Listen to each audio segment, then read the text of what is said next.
Bismillahirrahmanirrahim. Assalamualaikum warahmatullahi wabarakatuh. Para pemirsa As-Sakinah TV yang berbahagia, terutama santriwan santriwati pesantren modern As-Sakinah yang semoga senantiasa dalam kondisi sehat walafiat ya.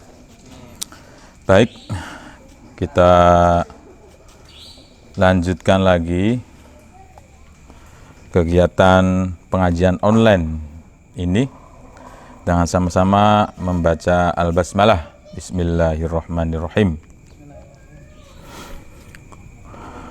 Wa innamal maqsudu bisyami kasru sahwatika wa tad'ifu quwwatika litaqwa biha ala taqwa.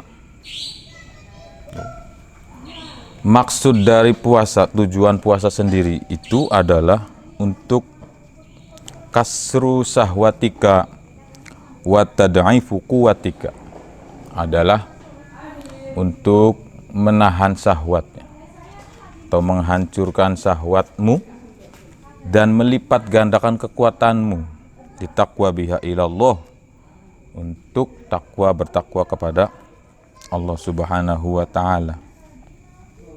Artinya puasa ini bisa menjadi satu penahan syahwat kita terhadap apapun kenikmatan di dunia ini.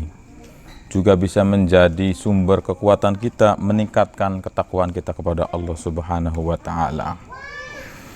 Nah, oleh karena itu, fa idza akalta asyiyatan ma tadarokta bihi ma fataka dohwatun fala faidata fi saumika. Kalau kita dalam bulan Ramadan ini pada waktu makan setelah maghrib itu sama dengan jumlah makanan yang kamu tinggalkan di pagi hari atau pada hari, maksudnya ditumpuk ya, maka fala faidata fi saumika, sama saja tidak ada gunanya. Puasamu itu tidak ada faedahnya, karena intinya sama saja membuat perut kita menjadi kenyang. Nah, orang yang perutnya kenyang itu biasanya tempatnya setan, sehingga dia menjadi malas beribadah. Makanya hebatnya kita ketika bulan puasa sanggup menjalankan sholat yang mungkin tidak sanggup kita jalankan di hari-hari biasa. Sholat taraweh itu hanya mampu kita jalankan di bulan puasa, karena puasa itu, dengan kita berpuasa, menjadi tubuh kita menjadi semakin kuat. Perumpamaannya seperti singa, dia akan lari kencang justru ketika dia lapar, dan dia hanya duduk termenung, terdiam saja ketika dia kenyang, meskipun ada mangsa lewat di depannya. Umpamanya seperti itu ya. Dengan kita berpuasa maka organ tubuh kita mungkin akan menjadi pulih atau kembali normal, sehingga membuat tubuh kita fit. Nah, gitu ya. Jadi baiknya ketika kita berbuka itu dengan sewajarnya saja, jangan sampai melebihi batas. Wa qad saqulat 'alaika ma'idatuka wa ma wi'a'un abghadu ila Allah ta'ala min batnin muli'in min halalin.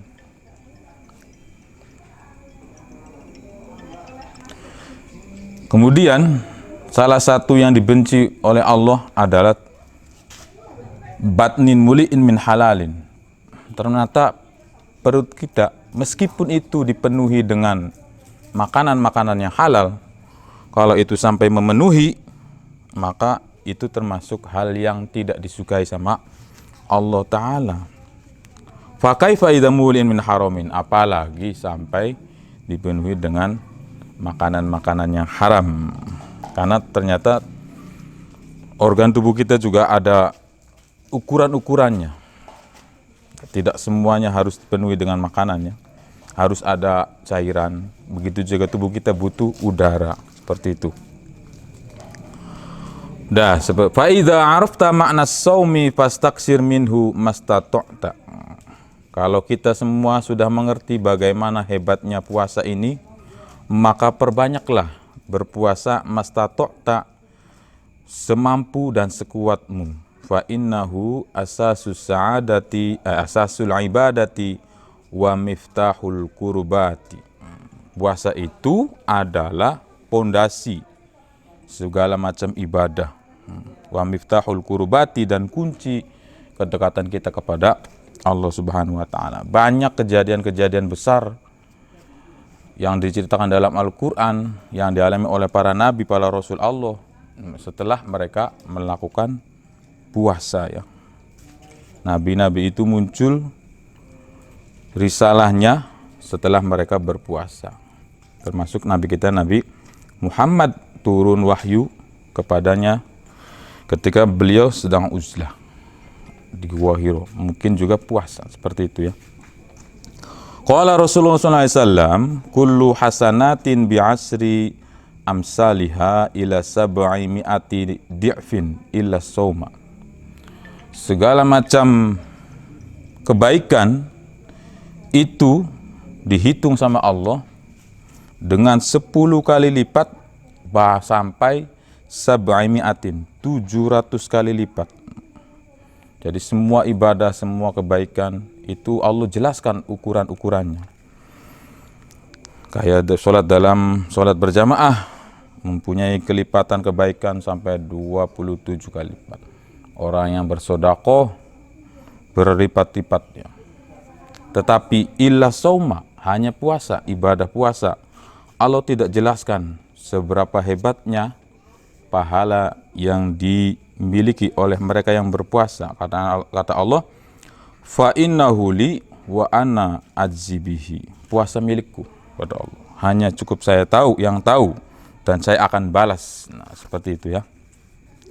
Dalam hadis lain, walladzi nafsi biyadihi la khulufu fami so'imi atyabu indallahi min rihil miski. Walladzi nafsi biyadihi, Allah bersumpah dengan dirinya sendiri bahwasanya khulufu fami so'imi, baunya mulut orang yang berpuasa itu lebih wangi di sisi Allah ketimbang bau minyak misiknya. Seperti itu, saking hebatnya orang berpuasa. Fasaumuli wa ana ajibihi. Kemudian dalam hadis lain, lil jannati babun yuqalu lahu ar-rayyanu la yadkhuluhu illa shaimuna. Bahwasanya di surga nanti itu ada satu pintu yang disebut dengan ar-rayyan. Istimewanya pintu ini la yadkhuluhu illa shaimun, tidak akan dimasuki oleh siapapun kecuali mereka-mereka yang rajin berpuasa. Itulah keutamaan-keutamaan puasa ya, yang diterangkan dalam kitab Bidayatul Hidayah. Mungkin ini tidak menerangkan secara kefikihannya ya, tapi lebih ke efek tasawuf mungkin ya. Yang pertama adalah tentang bagaimana puasa itu bisa melebur dosa. Kemudian dijelaskan juga di sini bagaimana supaya kita menjaga kualitas puasa kita.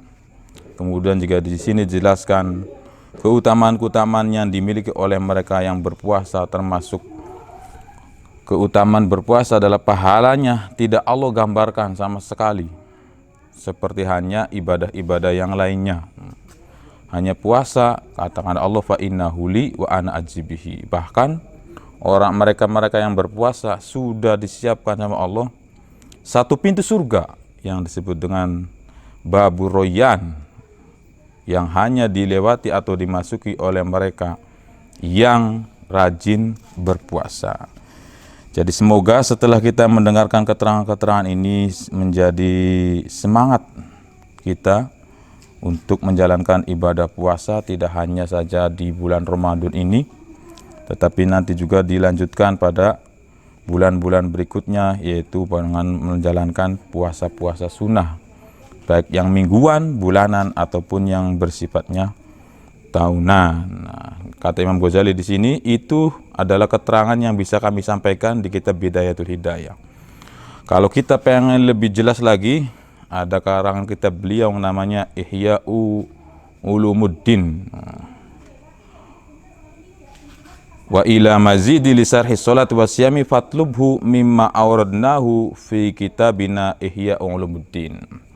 Jadi barangkali kita penasaran bagaimana keterangan lebih jelasnya menurut Imam Ghazali tentang puasa, tentang zakat, tentang sholat, tentang haji, semuanya ada di kitab namanya Ihya'u Ulumuddin. Nah, itu saja pertemuan kita pada kali ini. Semoga bermanfaat, khususnya kepada santriwan santriwati. Dan jangan lupa untuk mendukung channel As-Sakinah TV supaya lebih maju lagi. Jadi jangan lupa like, komen, dan tentunya subscribe-nya ya.